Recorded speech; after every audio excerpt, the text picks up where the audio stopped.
a little bit. Obsessiveness. I mean, who isn't obsessive? I obsess about a lot of things. No, you do, huh? Yeah, men, sugar, nicotine, all the things that you could obsess over. All the things that are bad for you.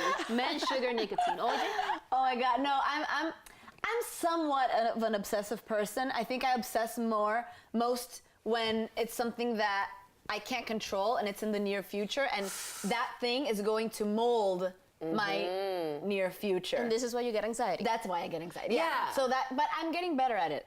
So it's interesting because right when you said that, this idea of obsessiveness can actually be seen as something good or bad, right? Like obsess over something so much that you love it, you take care of it.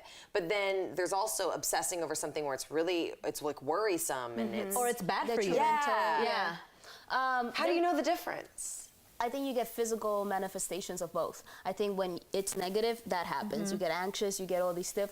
I obsess over two things and two things only. My health, because if there's even like, I get a pimple in the wrong place, I'm like, oh my God, I call my doctor, ¿qué fue? WebMD. Or I have brain cancer, thank you, WebMD, every time.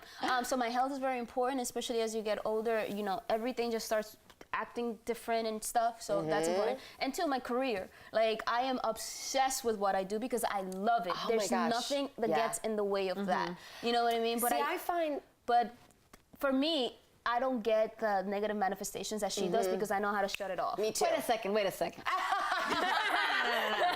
I obsess about things that are going to shape your future. Yeah. That's so important to me. I am going to think about it. I'm going to think about everything I can do. I'm going to obsess about it. However, I'm a fan. If you tell me like something that describes me, I wouldn't say obsessive, but I'm a fan.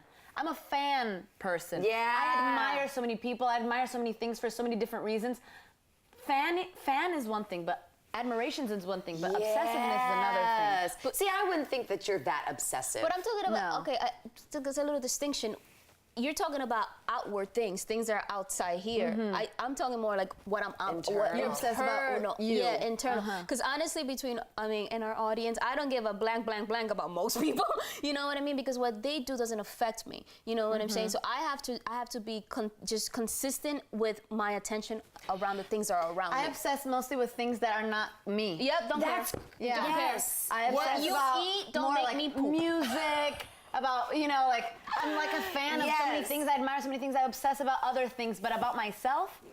And that's hard because what's the difference between unconditional love for something and obsession with something? And that's what I've really found is the key. Because I obsess over people. I used to think that I fell in love with people every day. It's a wave. It's a wave. And you think that you're in love and you're like, oh, actually, I'm obsessed. And then you're like, oh, I'm just obsessed with them, but then maybe I'm in love with them. And so they hang out a lot together. Infatuation. I think it's infatuation. Yes. You know what Steve Jobs says? Steve Jobs and Bill Gates, if you want to be good at anything, you need to be obsessed with it. Yeah. Like, so that's how I see it. 100%. No, that's how I see it. Like, those are the only two things, like my career, because it's going to affect everything in my life, and my health, because it's going to affect everything in my life. So obsess about things unless it's going to get you sick. Yes.